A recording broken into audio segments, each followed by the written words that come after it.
Hey, what's going on, everybody? Okay, so this is a broadcast for what's been happening over the weekend and where we're at today. I've been very busy. I'm sorry I haven't been uploading videos lately. So we're just going to get into a little bit of topics about where we're at today regarding North Korea and as well regarding Las Vegas. Now we're going to start off with Las Vegas. Most of us all know that we followed a little bit about this ever since it happened. It's a tragedy. Tragic event that should have never happened. Alright, now we know I gotta give props to the Las Vegas Police Department. They have been working tirelessly around the clock. The chief of the police department's come out publicly and talked to the public a lot about this.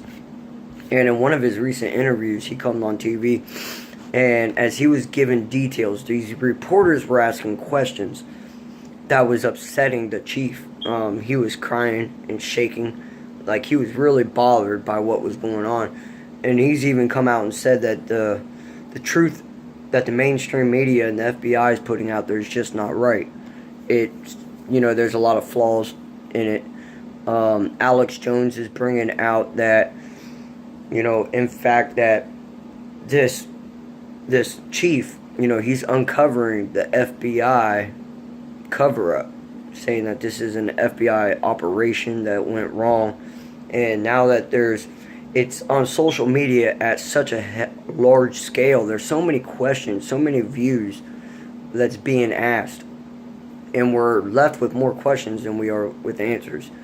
There's reports of eyewitnesses at the concert showing up missing.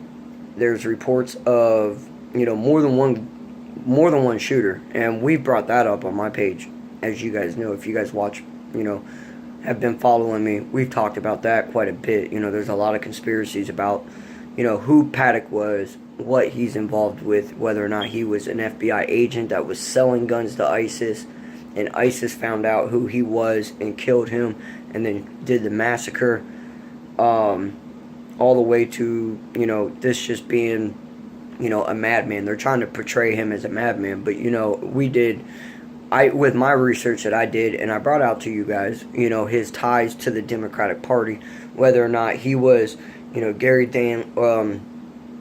Paddock was with Mary Lou Danley, which was previously married to a guy named Gary Danley. We brought up his Facebook, and it was very heavily Democratic, leftist views, all that. There's just a lot of coincidences that's putting all this together. Like, it's just not, something just doesn't feel right.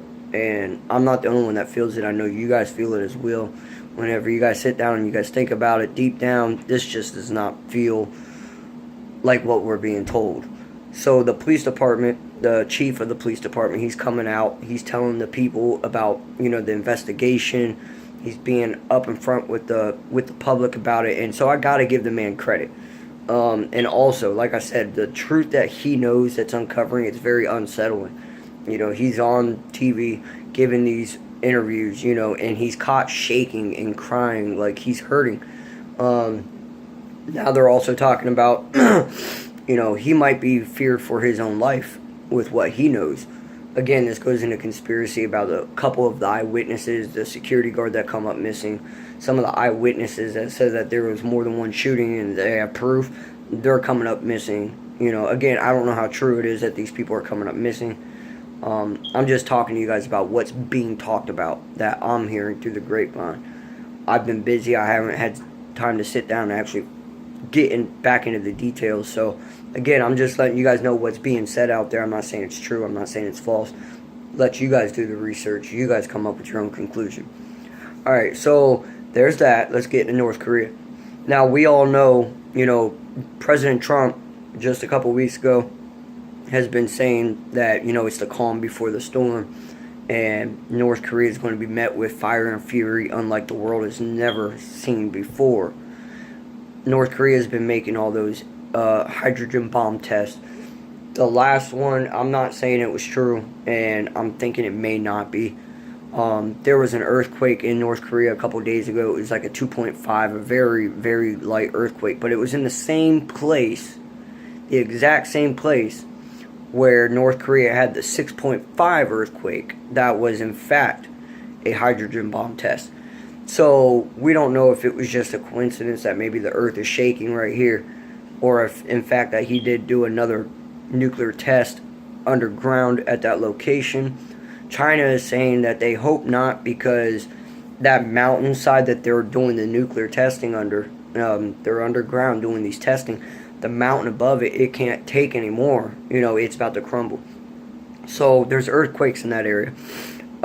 United States has been doing joint operations with South Korea and Japan, flying over the peninsula with bombers, even after Kim Jong-un, moved military aircraft, the coast to coast and in other regions of the country, and said that they have every right to shoot these bombers out of the sky, but they have not done it so yet.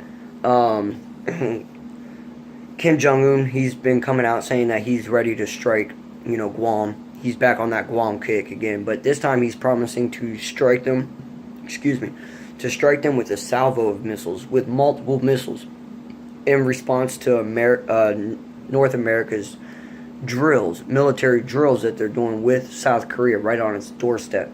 Now, I don't think Kim would be that stupid to do it, only because with everything that's been said between President Trump and the allies within United States, Japan's preparing for war.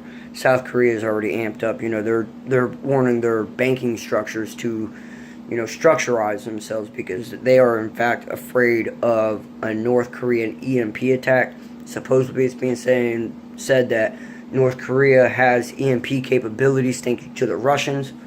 That would be another bad situation if we get hit by an EMP strike. Not even just South Korea or Japan, but even if it made it all the way over here, that would be devastating to the electrical grid here in America. We all know that our electrical grid's outdated. It needs heavy maintenance. It needs to be upgraded tremendously, and we know that an EMP strike would just shut everything down. Basically put us back in the dark ages for a while.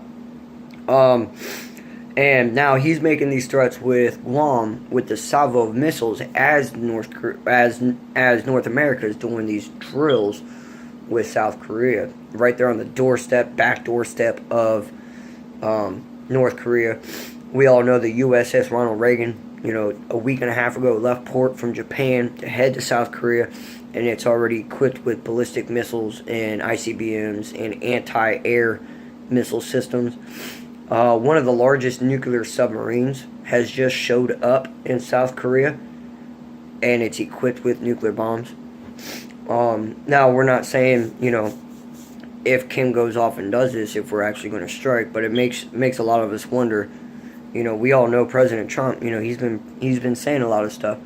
He's recently given Rex Tillerson. He's been letting Rex try to figure out a diplomatic solution to this, and then finally told Rex to just stop. He's wasting his time. And just 22 hours ago, Rex Tillerson come out and said that he's going to keep trying to do diplomatic solutions until the first bomb drops. It's not if the bomb drops, but when.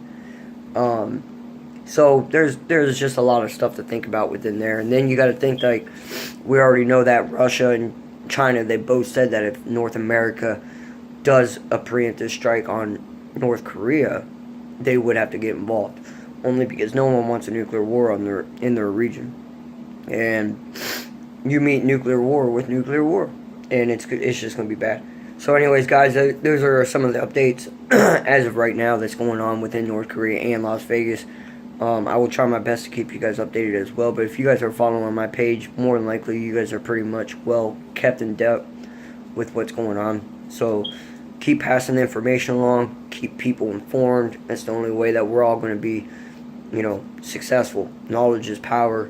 The truth is out there. It's up to you to figure it out. So, alright guys, I will see you guys later on my next broadcast. Later.